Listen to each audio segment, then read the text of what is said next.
Welcome to this show. Greatness Assure Show is a place to be. And here is Isaac the Great, your host. Today I'm talking about sexual orientation. Sexual orientation. By the way, thank you so much for tuning in. We are living at a time that a lot of things are changing. And people feel they have rights to choose what is right for them. I don't want to impose my values to you. I have no authority to decide what you choose for your life. I'm just giving an opinion about what I think about all this.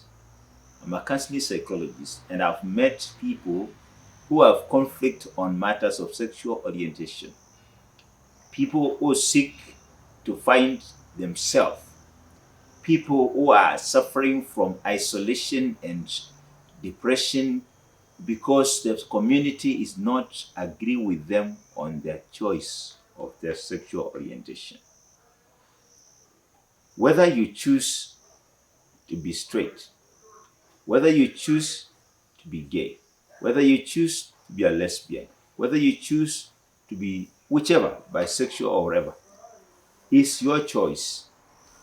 There are values, there are guidelines in the society that people have subscribed to. If you are a believer, I know at the end of the day, you will agree with me that this is not acceptable. I'm not here to preach to you about that. Because if I start preaching to you, I'll tell you this is a sin. It's not acceptable. And therefore, you'll be not happy with me. But what is a fact? I know the Western culture has slowly engraved into us, and we have ended up picking some elements that were not normal to us. Actually, this new approach was seen as abnormal behavior, but it's no longer abnormal behavior. Slowly by slowly, the culture and many people are getting encouraged to take this direction. I'm not here to tell you whether to stop or not to stop, but I'm here to ask you, what do you think is the right thing for you? What do you think is the right thing for you according to you?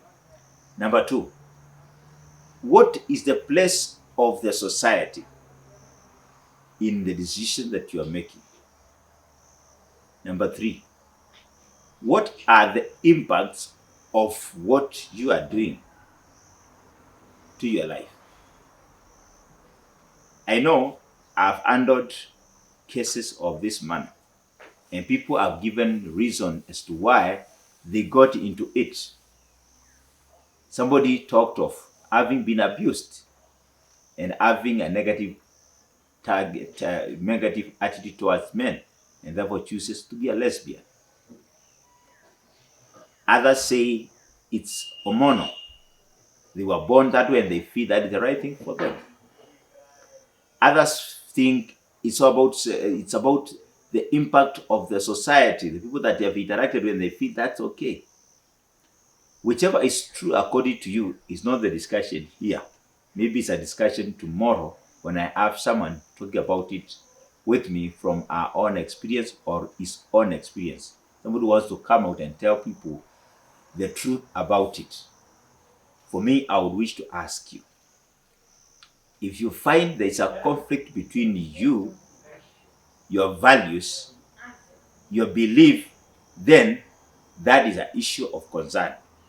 You may seek help and we talk about it. If you are a parent and your child is having these behaviors, then you can seek for help and we look at how best can we help on this matter. I'm not giving an opinion on what should be done. I'm giving a personal opinion and concern and saying that there is great increase in the number of people taking the direction of LGBT. There's a lot of campaign. I'm aware there's a lot of funding on projects that are inclined to this direction from the Western countries. Whether it's right or not, as Isaac, as an individual, I'm giving an opinion and say, I don't subscribe to it. I'm straight, but I don't discriminate those who are not straight. As a practitioner, I welcome everyone and I work with everyone on the issues of concern that they bring on the table. This may not be good to some of you. You may feel like I've overstepped the mandate. You may not be happy with what I've said, but I've given an sort of opinion and say, that's my position. Thank you for tuning in. Let me hear your comment. Subscribe to this channel. Let's have a discussion. Talk to me, and I'll be able to help you on that matter of great choice that you're going through, especially young people. One thing as a psychologist I know is that at the age of 18, 16, 17, 18, 20, when young people are still in their role identity crisis, when they are still in their inferiority, they are still wondering which position to take in, and they're wondering who to copy, role playing and trying new things and different activities that some of them are not correct. Out of that confusion, if they don't get a mentor, someone to work with them, they may get drifted in the wrong direction, and later on come to their senses, they realize that yes, they chose the wrong direction. Please, this is a time that we can talk together and find a solution instead of getting lost in things that are not correct. Let's have the discussion going on. Thank you so much for tuning in.